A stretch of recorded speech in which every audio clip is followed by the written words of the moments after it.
All right, we'll welcome you all today to this to Brett Lynn's seminar today. Brett is finishing up his requirements for the Doctor of Plant Health degree today, and so he'll be talking about some of the experiences he's gone through in the last couple of years in his internships with the Doctor of Plant Health program. Brett came to us with a bachelor's degree in agronomy from Kansas State University, and also completed a master's there in agronomy with a specialty in soil sciences. And so he will be talking again, expounding a little bit more on his experiences the last couple summers in potatoes. So I'll just turn it over to Brett. Thank you. Thank you, Dr. Hine, for the introduction. Good morning, everyone. It's lovely to see so many faces after a couple of years of remote meetings, but I also appreciate everyone tuning in via Zoom. For me, this is the culmination of 3 years in the Doctor of Plant Health program and 2 different summer experiences in potatoes, which is really going to be the base of our discussion today, thinking about climate resilient potato systems as we face an evolving climate over the next century. Brief overview of where we're going. Start out with a little bit of my perspective. As objective as I'll try to be today, our emotions, our experiences, the lens through which we perceive the world are all inherent to these conversations surrounding climate change and food security. From there, we're going to follow roughly the outline of my doctoral document. First chapter, we're going to touch on really what is climate change, how that's manifesting in the continental United States, and the physiological implications for potato production. From there, we'll step into chapter 2, really looking at water scarcity, particularly in the Western United States, and how that'll affect potato irrigation. And lastly, we'll look at climate change and potential pest issues, specifically looking at Colorado potato beetle, and we'll wrap up with some general conclusions.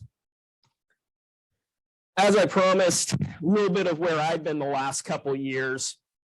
2 very different locations. The first summer in 2020, I was in central Michigan, a little dot on the map by the name of Six Lakes, Michigan. It's about an hour northwest of Lansing, about an hour northeast of Grand Rapids. Very interesting place to consult on potato fields. I've been in fields that are next to active logging operations. That's a very unique contrast to where I spent the summer in 2021. 2021, I spent in Dalhart, Texas.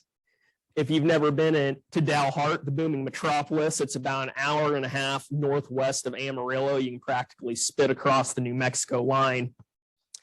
There we were farming potatoes in the desert. We had active range next to some of our potato fields. In fact, I'd been chased back into my pickup by a Santa Gertrude heifer because she was not happy I was checking her potato field. Through that, though, there was a common denominator.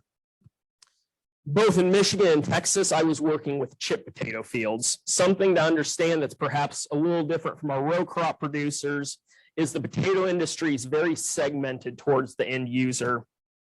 On the lower end of the spectrum, we have table stock. So think about when you go into the grocery store, the russets that you dig through the bin. That would be our table stock. I was middle of the road with chips. In the US, that's largely controlled by PepsiCo or Frito-Lay. So that's all contracted. And on the high end of the value spectrum, we have specialty potatoes, some of our bite-sized potatoes that mainly come out of California, some of our heirloom varieties, things of that nature. The other important thing, as I mentioned, with the different segments of the potato industry is we all care about different things. For instance, when you start rustling through the bin at Hy-Vee looking for that perfect baked potato, you're largely culling or selecting potatoes based on external characteristics. Table stock growers really care about how the outside of the potato looks because, again, that's how consumers select what they want. As a chip grower, I do place value on the external qualities, but what I'm largely looking for are internal characteristics. Because slight external blemishes on the tuber that are relatively superficial, they're going to get peeled off during processing. What I want is I want a good clean fry, so I don't want any color in there. We're not going to talk a whole lot about quality today or value of the different segments, but it's important that is informing how I conceptualize the potato industry. Really, the inspiration for this document, though, was born out of tragedy last year in Dalhart. I draw your attention to the photo on the left. This is what a healthy mid-season potato canopy should look like, long, lush vines, just beginning to squat a little bit. However, on the right of the screen, this represents what one of my fields looked like the morning of July 5th. The evening of July 4th, a rather strong storm cell passed through the Dalhart area. That led to about between 90 and 100% defoliation of that field. Interestingly, I think this is important to note for our talk today, potatoes are inherently resilient. We were actually able to pour the goodies to that field, give it a lot of water, give it a lot of nitrogen. They were still able to pull a harvest off of that field. If you've ever bought the little lunch-size bags of potato chips, those were the mini tubers they used to make those little 1-inch rounds. Even though they were able to salvage something from that field, that still puts a pretty big dent in your bottom line. And from there, I began to fixate on weather and the implications that has for both food security and the economics. And thinking from weather really got me thinking about the bigger picture of climate and what we'll face as it evolves on us.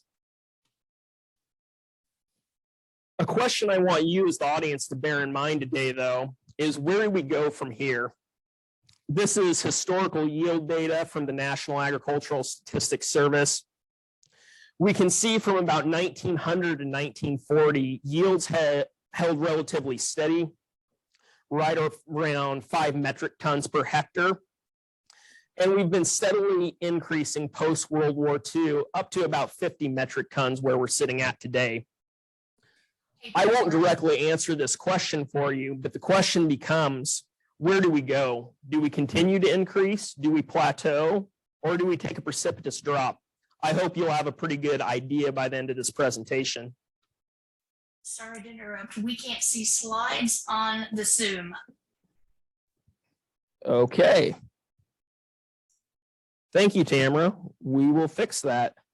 Thank you.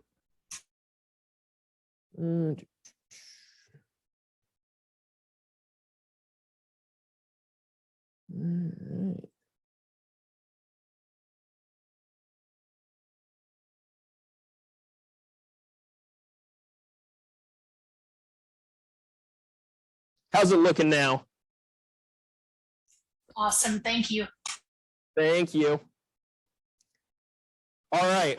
Well, now that everyone can see the screen, that's good because we're hopping in the meat and material. A requisite to have a healthful discourse around climate change and what that means for our production systems is we need a common definition of climate change. I think Tomlinson et al. Put it best. Come on, cooperate. There we go. When they wrote, an easy way to remember the difference is that climate is what you expect, like a hot summer day, and weather is what you get, like a cool day in August. That's a very practical approach, what we can relate to. But if you're like me, you may prefer a bit more of a quantitative approach. When we think about climate, it's really a distribution of weather events. We often on the evening news, as the weatherman discusses the day's events, hear about normals. We were above or below normal. Well, what does normal actually mean? In the US, that's often based on a 30-year average. But the unfortunate thing about discussing normals is it creates a binary, above or below, when in reality, we have a statistical distribution, and our events may always fall somewhere on that distribution. They're only really aberrant if they're way out on the tail ends. This really sets the basis for climate change. What is climate change? Well, it's when we see a distribution shift. The old distribution is no longer representative of the current variation of weather events that we see. This diagram is largely for illustrative purposes. The shift tends to be much more gradual, but nonetheless, we often see that distribution pushing in one direction or another with time due to climate change. This creates some problems, particularly for us as decision makers. In agriculture, we're making lots of our decisions based on past experiences, history, before the growing season even begins. For that endeavor to be worthwhile, there needs to be a bit of validity to that history. When our climate is no longer stationary, that validity is compromised. Thus, our decisions and the value of our decisions are compromised. So how do we address that? Well, one thing is we can start reducing that window that we're looking at. I mentioned historically in the US, we've relied on 30-year intervals. Depending on the metric, depending on the geography, we can start dropping that from 30 to 15 or 10. Long enough periods that it's enough to dampen the variation, but also short enough that the climate is relatively stationary. It's a bit artificial, but it can provide us a better context for making those decisions for the growing season ahead.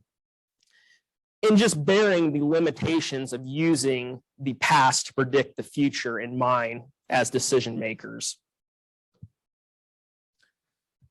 The last thing I want to touch on in getting a common definition around climate change is that climate change is not global warming. Yes, average global temperature is increasing, but it's very multifaceted in nature. On the screen, you see the poster from An Inconvenient Truth. Inconvenient Truth is a film produced by Al Gore. It actually came out when I was in the 6th grade, so admittedly I have not seen it. It did a great job of casting light onto the issues of climate change, but unfortunately it really gave rise to this idea that climate change and global warming are synonymous when they're not. It diminishes the overall nature of climate change. So how is the climate evolving in the US? Well, we really can't have a discussion around climate change without discussing carbon, right? I won't go into the intricacies today of what's causing climate change, other than to say the principal driver is carbon dioxide, and that's largely driven by fossil fuel combustion.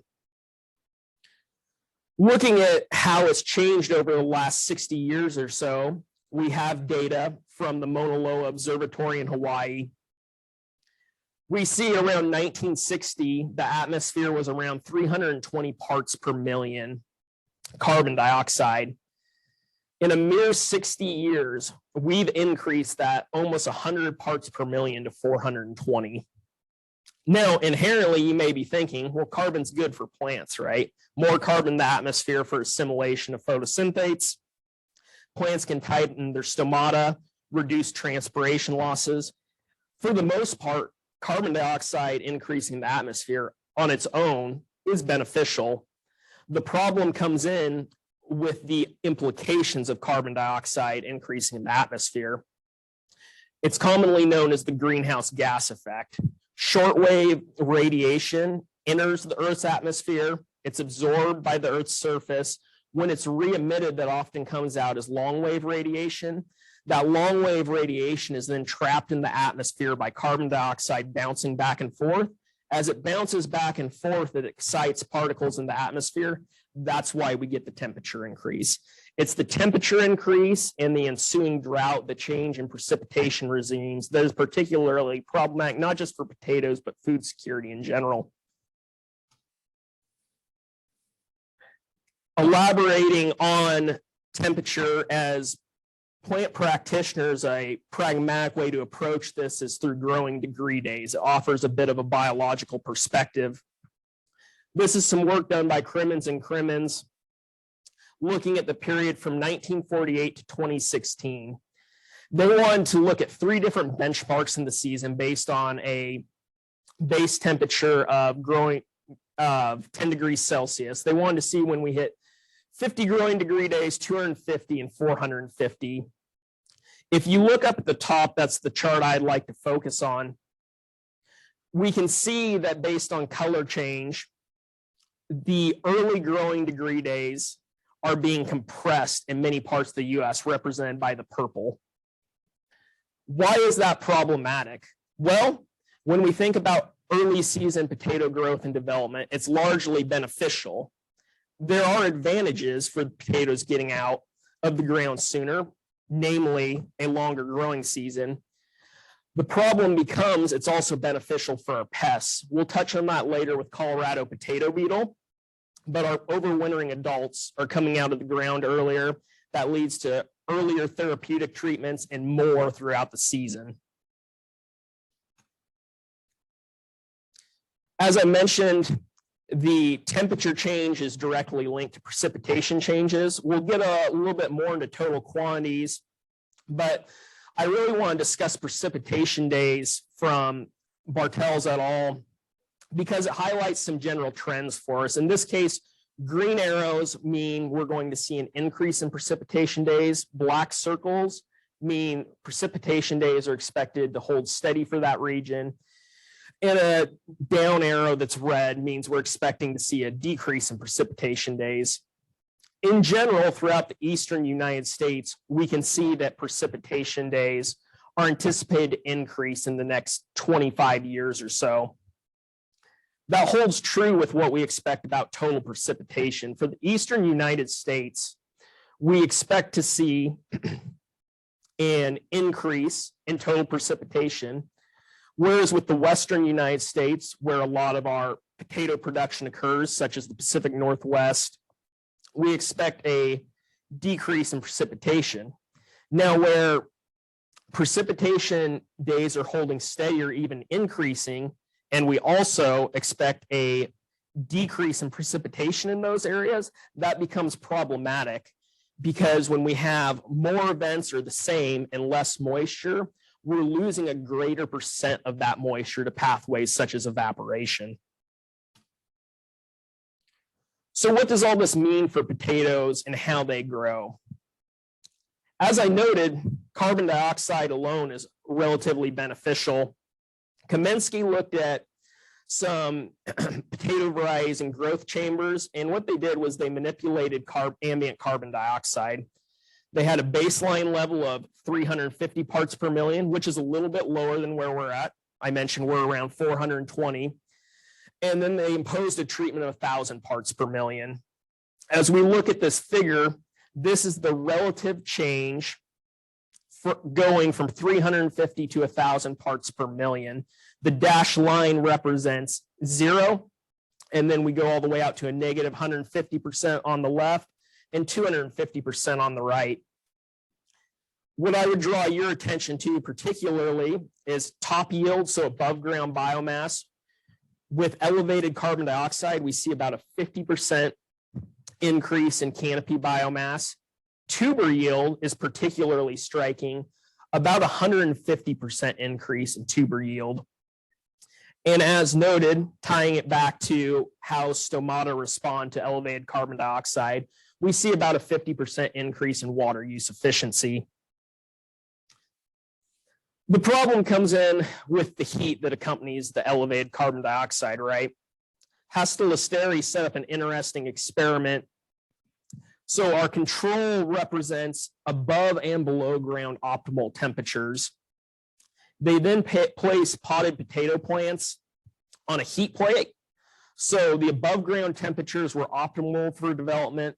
The below ground temperatures were above optimal development temperature. From there, they imposed heat above and below ground. And lastly, they had above ground, above optimal temperatures, and then optimal temperatures below ground. The implications of this study they're important in our discussion today. So we can see that any heat above optimal temperature is deleterious to the plant. Interestingly, though, is that when we restore below ground temperatures to an optimal range, we can regain some of our yield advantage. So looking at the hot plate, we see that is particularly adverse to the plant, second only to our heat treatment, which was above optimal temperatures above and below ground. But when we restore that optimal below ground range, we actually gain some of our yield back. So what's going on there? This is from data not presented, but as we talk about tuber initiation, heat is particularly important for source seep dynamics. Specifically, what we need for tuber initiation is we need abscisic acid to rise and we need gibberellic acid to drop. When we have above optimal temperatures, the abscisic acid increases, but gibberellic acid remains high. Thus, we see reduced tuber initiation. When we drop the below ground temperature back to an optimal range, we pick up some of that gibberellic acid drop. Thus, we see better tuber initiation. As plant practitioners, this is important because it provides opportunity for us in the field, particularly residue management, how we manage the surface energy balance, and then both the thermal regime of the soil, particularly how we're managing our irrigation. Last piece I'll touch on in terms of potato physiology is drought. I don't think it's lost upon anyone that drought kills plants. We've probably all gone a long vacation, come back to some wilted house plants. The piece I would highlight for you with potatoes is, although drought is deleterious throughout the season, its effects become diminished throughout the potato life cycle. Typically, drought tends to be most impactful again around tuber initiation and tuber number. So that is one reason, as we manage our irrigation systems, why we have a lower maximum allowable depletion as we move through the season. That's important in limited water environments, how we allocate our irrigation treatments through the season. The question becomes, where do we go from here as we talk about building resiliency? We'll get into the specifics more in chapters 2 and 3, but I'll offer you this slide from Rickards and Howden. They recommend a 3-phase approach to building climate resiliency. The first level, or the lowest level, is incremental adaptation. Those are simple changes that we make. Perhaps we select a heat tolerant variety, or we shift our planting date. When we start making some of those changes in unison to create synergy, that's when we move to systems level adaptation. In my opinion, systems adaptation is how we move forward, how we preserve potato production within its historic ranges. But the unfortunate reality is we'll have to move to the third level, which is transformational adaptation. There are 2 pieces to transformational adaptation. One, you either switch crops to something that can handle the new conditions, or you move to a different place. I saw this in Texas personally, as the Southern High Plains aquifer drops off, pumping capacity continues to diminish. With that, they're devoting a larger percent of acres to other crops such as corn and milo. That way they can deliver adequate water to their downsized potato acres. Continuing on a roll with irrigation, it's important to understand the influence agriculture, really the disproportionate influence agriculture has on water consumption in the US. Looking at Averett et al., they generated heat map for the US for the period 1999 to 2007 and looked at agriculture's share of water consumption in basins across the US. When we look at the dark blue, that represents a range of 0 to 10% total consumption. When we look at the dark red, that's 90 to 100% of total consumption. We can see across the eastern US, it's largely blue. There are a few things going on there.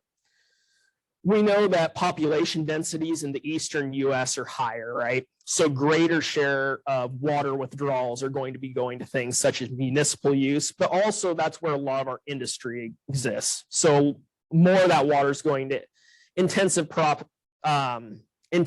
practices such as manufacturing. In the western US, particularly Nebraska West, we see that agriculture accounts for a very high share. Obviously, this part of the country tends to be a very agrarian-based economy still, but we also have fewer people, less industry. The important thing to note, though, is agriculture is depicted as very important to these areas, and we'll see in later slides, these are the areas that are going to face greater water scarcity. So we really need to think about the implications of agriculture accounting for such a large percentage of withdrawals and how that really increases our risk for food security in the long run. That point's kind of illustrated by some work done by Moore et al.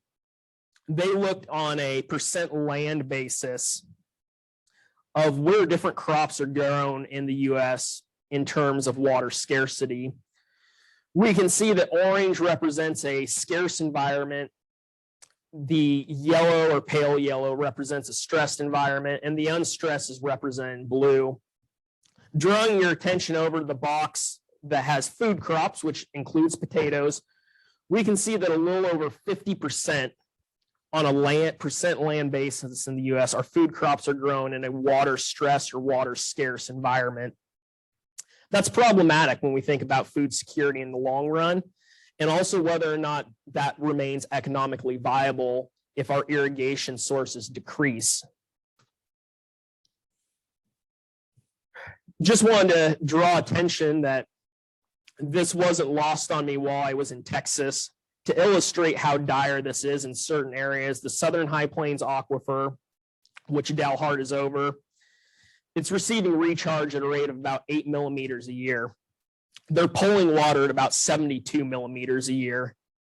We are pulling water 9 times faster than we are replenishing it. Doesn't take a mathematician to figure out that's not sustainable in the long run. Likewise, here in Nebraska, the outlook isn't as bleak, but we're recharging at a rate of about 18 millimeters a year and withdrawing at about 51 millimeters a year. We need to figure out how to do better with our limited resources. This issue isn't just limited to groundwater, though. This is some work done again by Everett et al. Looking at WASI. So what does WASI stand for? Well, WASI is the Water Supply Stress Index, and it's merely a function of annual water demand over available annual surface water and groundwater. And what they did in this heat map is they held groundwater, annual groundwater, and annual water demand steady, and they forecasted how surface water availability is expected to change from 2041 to 2060. Again, we can see that green is relatively good, or water's increasing, particularly in the eastern US. When we think about the yellows, the oranges, reds, that's problematic.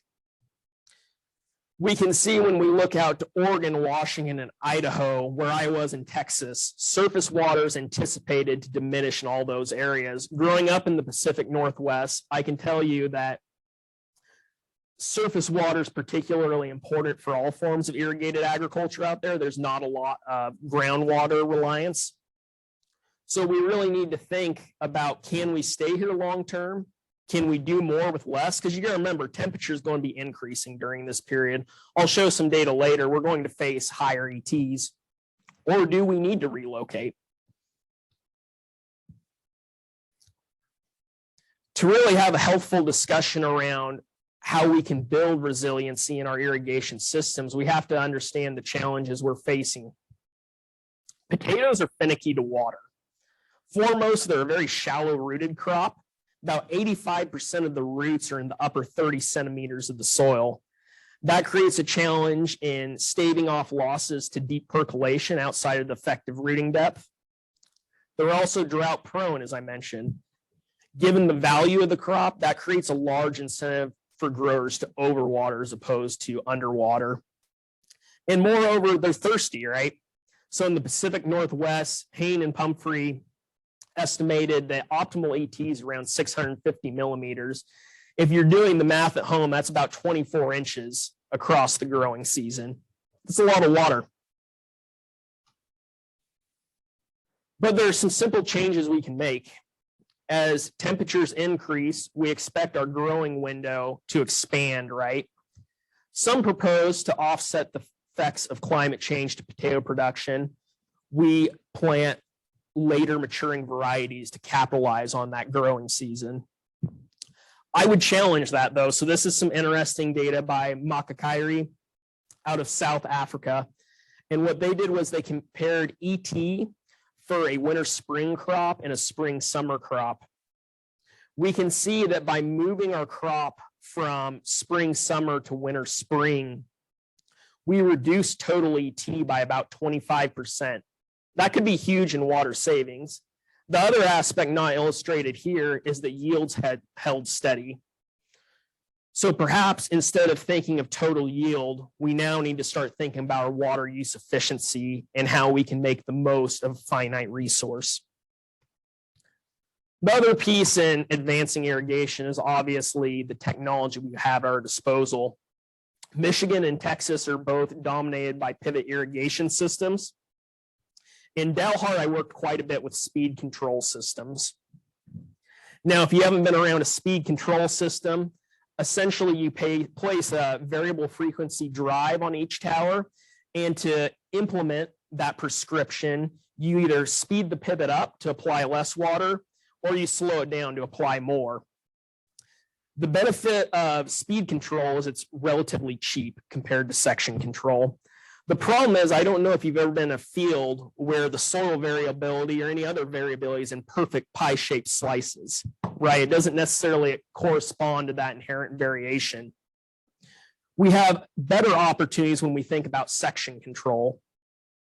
So now, essentially, across each span of our pivot, we can apply different amounts of water. Thus, we produce a raster of sorts, and we can better address that variability within our soils. The problem is it's costly, right? However, as these technologies continue to advance, I anticipate the cost will come down and section control will be the way of the future.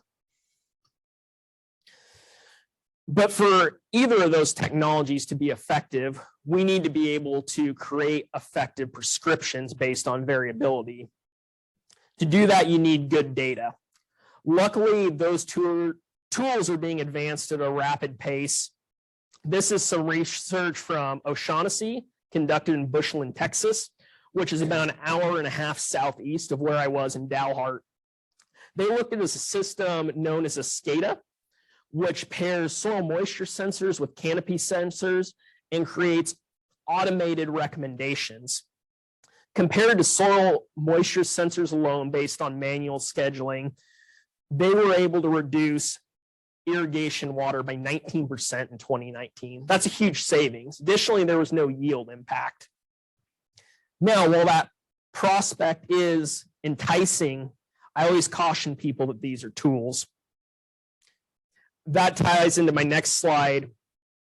For any of this to be effective, we have to fall back on the basics. If we can't do the basics right, the rest of it doesn't matter. So from a plant practitioner standpoint, we need to know our crop. When we go out in the field, are lenticels showing up on the tubers? Are we too wet? Is the upper canopy pulling? Are we too dry? We need to know our soils. Where's the heavy bottom ground? Where are the sand lenses? We need to be checking our equipment. If you have a blown drop on a pivot, I don't care how good your prescription is, you're not saving water as that's pouring out. We need to rely on our scheduling tools, particularly our ET-based scheduling tools, but acknowledge the limitations, and we need to be out there walking our fields, ground truthing, acre by acre. Does this make sense?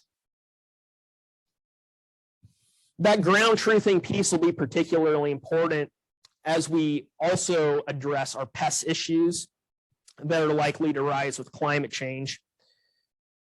As I mentioned earlier, we'll be discussing Colorado potato beetle and using that as a model as to some of the other pest issues we may face in potatoes moving forward. This is a simulation produced by Wang et al. On the top figure, we can see the years 2050. And what we have is a yellow, blue, red color schematic. Yellow representing low risk areas, blue representing a moderate risk, and red representing high risk areas. We drop down to the year 2070. We can see based on the yellow that range has expanded. And in historical areas, we're facing a greater intensity. What does that mean? Well, as we have increasing temperatures, we're going to have greater strain placed on our insecticide programs. Because with this, where that risk or intensity is increasing, we're seeing earlier emergence and we're seeing additional generations. Looking at data from Martell et al., I draw your attention to the left figure first. On the y-axis, we have Julian calendar days. On the x-axis, we have a relative increase in degrees Celsius. We can see as temperature increases, that initial spray is happening earlier. Likewise, moving over to the right figure, with number of treatments on the y-axis and degrees Celsius on the x-axis, we can see roughly as temperature increases, we're having, pardon me, we're having to make additional applications, which is to be expected with the additional generations. The problem is we're hitting a bit of a roadblock in terms of CPB management. Really, since World War II, we've used a unilateral chemical approach on Colorado potato beetle. While a single population is not resistant to all insecticides, globally, Colorado potato beetle is known to be resistant to over 52 different active ingredients. So we're running out of bullets, and we're facing earlier emergence and additional generations. We can't do the same old. We beat the drum for a lot of years that it's time to move towards IPM. Well, the time is now. Just as we've been social distancing for the last 2 years, the key in managing Colorado potato beetle is to not have Colorado potato beetle to begin with. This is some data from Wise et al. You can see the number of CPP overwintering adults on the y-axis per 50 stems. And then on the x-axis, we have distance in kilometers. We can see that as we move out to about 0.4 of a kilometer, we have over a 50% reduction in Colorado potato beetle. From a management perspective, that's huge, right? The areas I've worked in, there is either one or a few potato growers that control vast swaths of land. From there, we can be strategic in planning our year-to-year rotations so these fields are spaced out accordingly. This can save us from both having early season defoliation and delay that initial application. We're not going to keep them away from forever though, right? Colorado potato beetle, for being a big bulky beetle, actually is a decent flyer. So an important piece is early detection as we think about implementing our therapeutics. One of the biggest challenges facing the agricultural industry today is a labor shortage, right? Diligent scouting is costly in terms of time. On top of that, even the best scout isn't going to see every square inch of that field. So particularly remote sensing and UAVs offer enhanced detection. Not only using NDVI, we're hunting around in the Pacific Northwest, able to detect Colorado potato beetle early. They were able to approximate defoliation in the canopy. Thus, there are also opportunities for developing thresholds based on remote sensing to deploy our therapeutics. I mentioned the dire situation we're in terms of resistance in Colorado potato beetle. Consequently, biological agents have gained a lot of traction in the last few years. There's an exhaustive list, but one agent I bring your attention to is Bavaria bassiana, a fungus. Wright and Ramos found that a single application targeting late instars, so third or fourth instars, reduced adult emergence by about 60%. If you did one more application, that increased to 80%. Now, that isn't as good as our insecticide efficacy when we don't have resistance. But the idea with integrated pest management is we're using a lot of little hammers to make one big hammer. The piece I would underscore here, though, is that as we move away from a chemical approach, a lot of this is going to require a greater level of knowledge intensity, right? Timing is huge with Bavaria bassiana. Namely, it doesn't work on adults really at all. But we also need to think about some of our other issues we're managing in the field. We're not discussing fungal diseases today, but I will say that fungus loves potatoes, right? We're not going to be able to go away from our conventional fungicides. They're going to remain a tool in the toolbox. We then have to figure out how we're timing our fungicides, what actives we're using with applications of Bavaria bassiana. We really need that systems level research and understanding that it's no longer as simple as pouring a jug in and going out and making an application. That being said, we're not getting rid of our insecticides. They're still going to be an important part of our potato beetle management program. I think, though, we can be much more strategic in how we deploy them. This is some work from Martel et al. We can see that plot yield data is on the y-axis. We have conventionally managed plots. We have plots bordered by a trap crop with attractant, and then we have plots bordered by untreated trap crops. We can see that yield did not statistically vary between the conventionally managed plots and those using an attractant as a trap crop, but they were able to reduce insecticide use by 44%. That has some serious implications. Not only are we potentially creating a refuge for some of our beneficials, for instance, they saw an increase in parasitic wasps and general predators, but we can help manage some of our susceptible alleles by creating that spatial refuge, and we're potentially bolstering our bottom line. As we begin to wrap things up here, I'll just provide a brief overview, the key takeaways for each chapter. As we think about climate change, some of the most serious threats stem from drought and heat.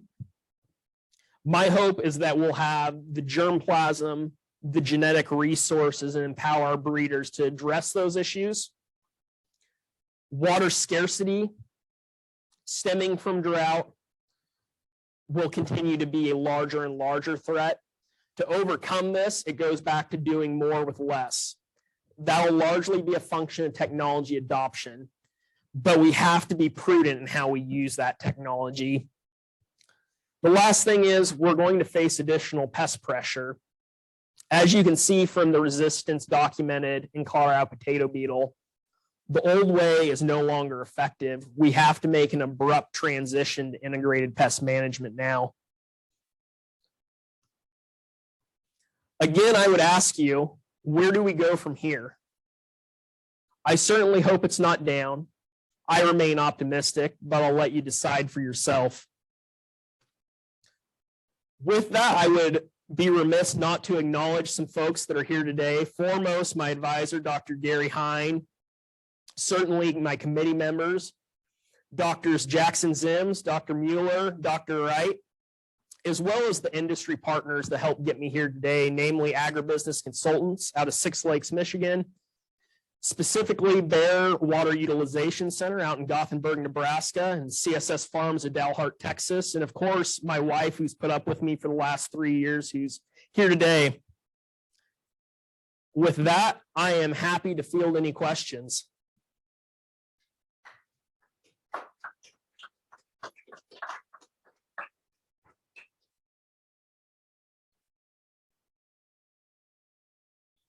Yes, sir. You touched briefly on adaptation by new germplasm several years ago, there was a successful, seemingly successful genetically engineered potato for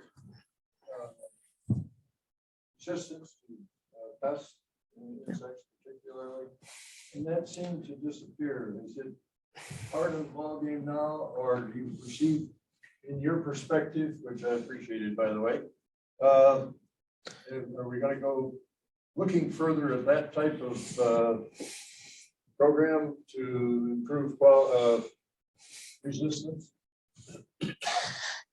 The question is, and I'll paraphrase a bit, if genetic engineering will play a bigger role in our resiliency strategy in potato production. To address specifically what you mentioned, that was the innate potato by Simplot. It's still available, but that was largely done for the processing potatoes, so French fries. The largest potato purchaser in the world, McDonald's, came out and said they would not take innate potatoes. It's very interesting. So there are the agronomic benefits. So it had enhanced late blight resistance. But the other interesting aspect of it is it also had a direct benefit for the consumer. When we fry potatoes, acrylamide is produced. Acrylamide is carcinogenic. The innate actually reduced acrylamide levels post-fry. McDonald's said they would not adopt it. And this is reflected in a lot of our crops. Kansas Wheat did an interesting study a few years back. We have genetically engineered corn, soybeans, they're readily adopted on the market. Why don't we see it in some of our other crops? Potatoes and wheat are similar. There's not a lot of processing done before we eat them. It's a very intimate food. When we have corn in our food, when we have soybeans in our food, we can't recognize them anymore. Our foods that we directly eat, genetic engineering tends not to be very popular. That being said, I think it will be a role in building resiliency moving forward. It's going to take more time. I think things will have to become a little more dire and our hand will have to be forced on that matter. Parallel, I work with grapes, and it's been demonstrated that you can create grapes that are tolerant to powdery mildew, to a number of things that really cause either depression of growth or death of the vine. But the resistance parallels your comments about McDonald's, because nobody wants their Chardonnay or Cabernet Sauvignon to be wine to be made from a genetically engineered grapevine. So that's a parallel I just thought I'd mention.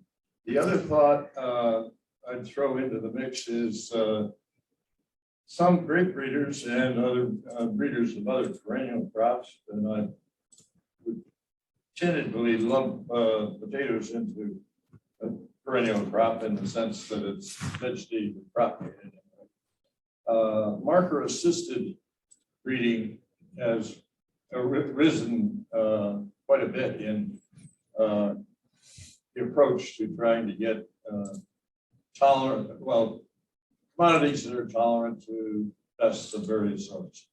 Do you think that's something that's got a possible potential for potatoes?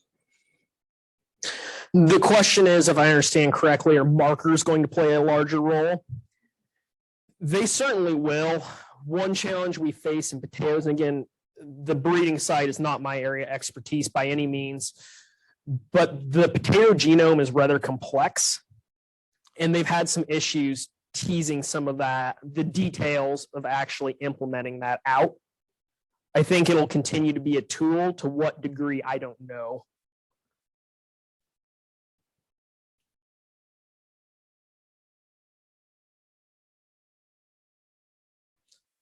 All right, looking on Zoom here, Sean asks, what are the challenges in using a trap crop? So trap crops in potato management were proposed, to my knowledge, as far back as the 80s, probably when Dr. Wright was working in potatoes, actually. The challenge is potato planting is slow. So generally, depending not so much the system I demonstrated, we're going to be planting a trap crop a little bit earlier ahead of the rest of the field. Yeah, potato planting, a high speed's about 1.5 miles an hour compared to slow end of row crop of 4 or 5 miles an hour. It's hard to move the machinery around. Growers don't like to take the time. It's one of those situations where logistics trumps agronomics.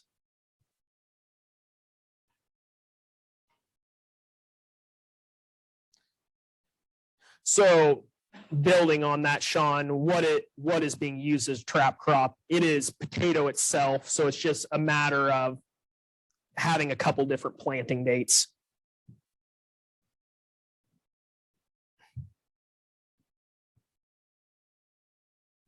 Oops. No.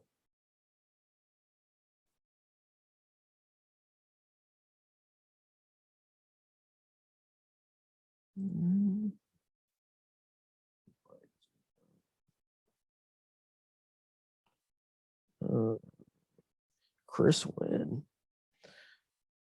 Okay, going back further up the Zoom list, Chris Wynn asks, how will rising temperatures and climate change negatively influence hollow heart in potato? I will address this, although I don't have a ton of experience with hollow heart. So hollow heart, I said that table stock growers don't care about internal characteristics much. Hollow heart is one internal abiotic disease they do care about.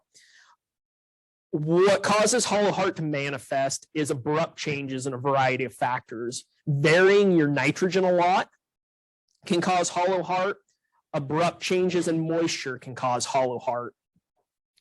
Where I think climate change will have the biggest impact on hollow heart, Chris, is our areas where we have limited water and we're making those tough decisions. Holding the soil moisture level steady. That'll be critical in staving off hollow heart issues.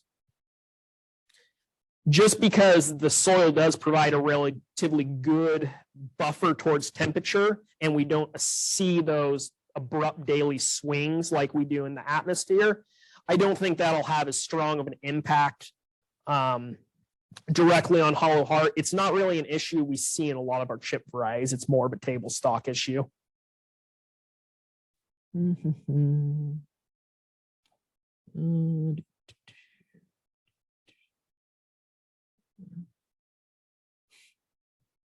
Chris asks, how common is it to dig trenches to trap early Colorado potato beetle?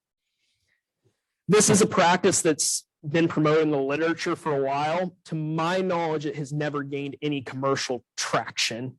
Again, that comes down to a logistical piece. So I would say not common at all.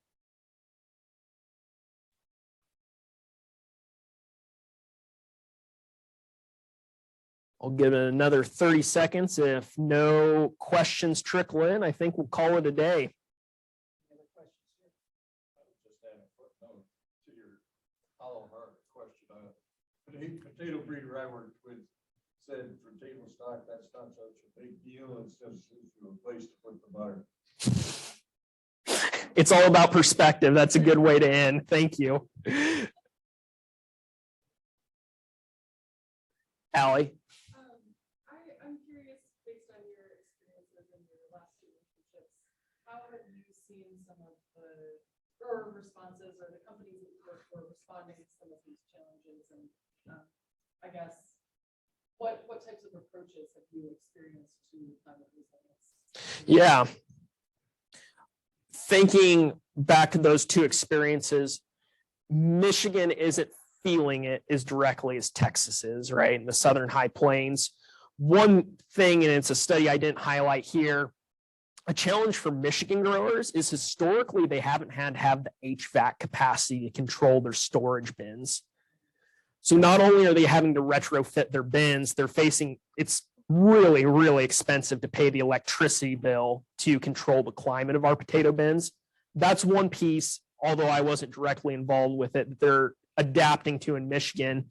I would highlight in Texas, thinking about that transformational adaptation, narrowing the number of acres we have. We're manifolding wells together to get enough water to go on one field, and then prioritizing that water.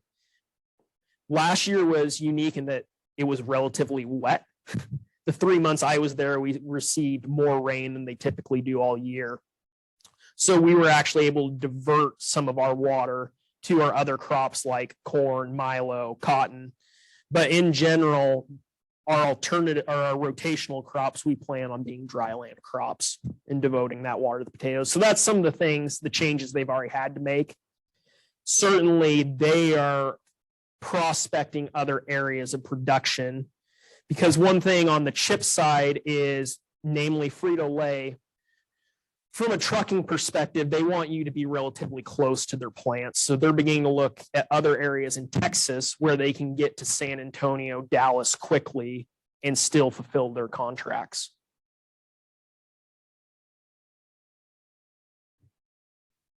Thank you for pointing out my lack of PPE in a potato field, Sean.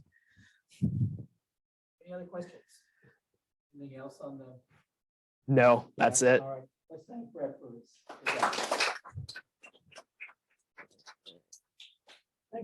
Thanks again for your attendance.